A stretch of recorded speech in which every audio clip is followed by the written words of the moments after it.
A massive return may have been leaked for WWE Bad Blood, plus AEW Shockwave. What day is it going to air on? We got the details. We're going to talk about it right here. All of that, plus so much more on The Ango Show.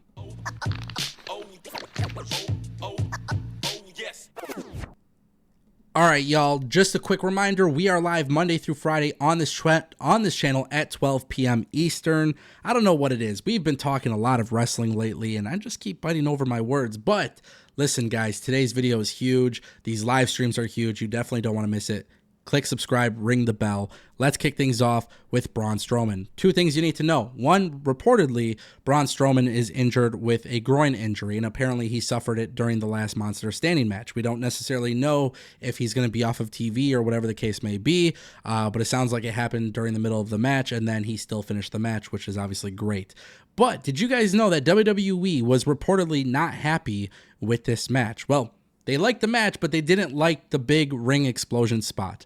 WrestleVotes spoke about this on Sportskeeda's Wrestle Binge YouTube channel, and then WrestleVotes stated, the performance, Bronson Reed's performance last night, overall, everybody loved it. This is specifically talking about the broken ring spot. Let's just say it didn't go as planned. They didn't like the way it came off. They loved the performance of both of those guys. The match itself was well praised. The crowd was electric. I just think the actual spot of the ring breaking didn't have the impact that it has had in the past, and a lot of people expected it. I did have a source who was there last night. The internal reaction instantly was, oof, not as big as we would have hoped. I don't know if it was a mechanical thing or just the impact that it made. It looked as it did. To give a little more color into what my source was referencing, this was probably the most predictable ring collapsing spot they've ever done. So when you know it's coming and it's still not that great, therein lies the problem, but not taking anything away from the performance prior to that. Now, this is interesting for a variety of reasons, but there is something I want to mention here because I do think people aren't talking about this part. Yeah, it was predictable, but also WWE was literally teasing it for weeks. WWE had teased it the week prior that they would be going up to the top rope, and eventually, wrestling fans kind of figured out. That's the thing about WWE is sometimes it is a predictable thing, and it's not always bad that it's easy to predict, but sometimes WWE gives you the Easter eggs before it happens. Now, with that being said, I do agree that when it's predictable, the spot needs to go off as planned. I don't know exactly the way the plan was. Yes, the ring didn't fully collapse all the way down to the ground. It didn't become one-sided or something like that. But also at the same time, too, the only thing that I found really interesting about this is, and maybe it's the reason why I don't think it's that big of a deal, Seth Rollins had to come in and deliver the curb stomp anyways. So to me, it's just simply not that big of a deal. Obviously, WWE internally is going to have their own opinions on it, and that's cool. That's completely fine. But I just don't think it's that big of a deal.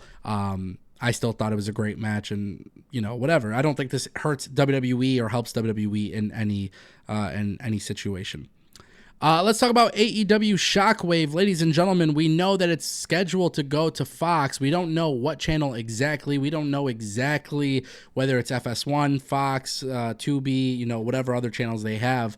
However, Dave Meltzer was talking about this on the Wrestling Observer newsletter, and the show is likely to air on Tuesday or Thursday.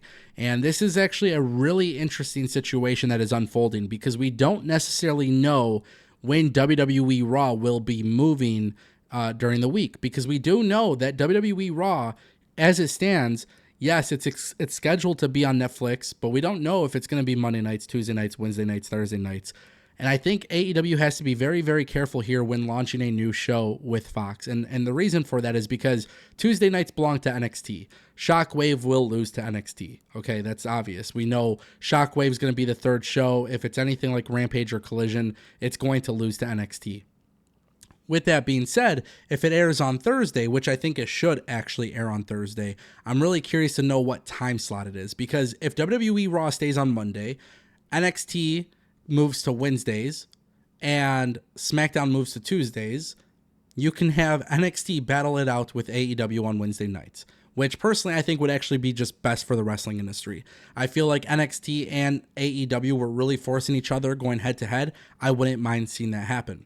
But with that being said, I also want to see Collision move off of Saturday. So now this is where things get a little bit more chaotic, right? Because If Shockwave moves to Thursdays, then Collision has to stay on Saturdays. So maybe the best thing is for Shockwave to go on TV on Tuesdays and not compete with NXT.